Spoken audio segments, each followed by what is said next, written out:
ноги фертом раскоряча. Здесь все как на зимней Олимпиаде, только спортсмены не профи, а любители. Профессионалы они в другом. К примеру, Зоя Вакарева работает на Рязанском приборном заводе. На вопрос, почему она здесь, отвечает просто. Горы, солнце, яркий свет. Лучшей жизни такой в мире нет. Смена обстановки, свежий воздух, спорт.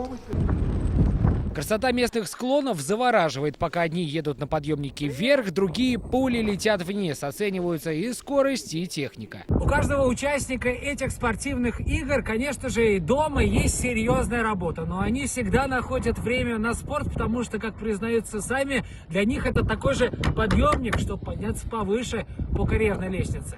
Классно, на самом деле, если в организации это поддерживается и это приветствуется. Таких масштабных корпоративных игр Казань еще не помнит. В этом году за медали борются 2000 любителей зимнего спорта в 26 дисциплинах. Такое массовое вовлечение в ЗОЖ, как еще одна лепта в реализации национального проекта «Демография» Владимира Путина. Любительский спорт сейчас набирает обороты, и во всех, так сказать, площадках об этом говорится, что необходимо сделать уклон в сторону именно любителей, а не профессионалов. Корпоративные игры являются одним из элементов развития массового спорта.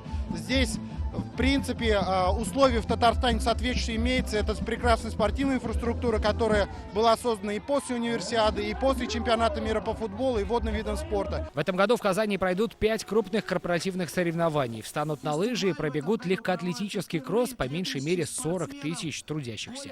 Сергей Хайдаров, Алмаз Зиединов, ТНВ, Верхнеуслонский район.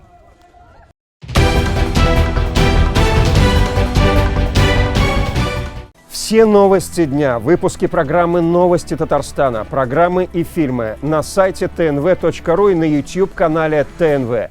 Подписывайтесь.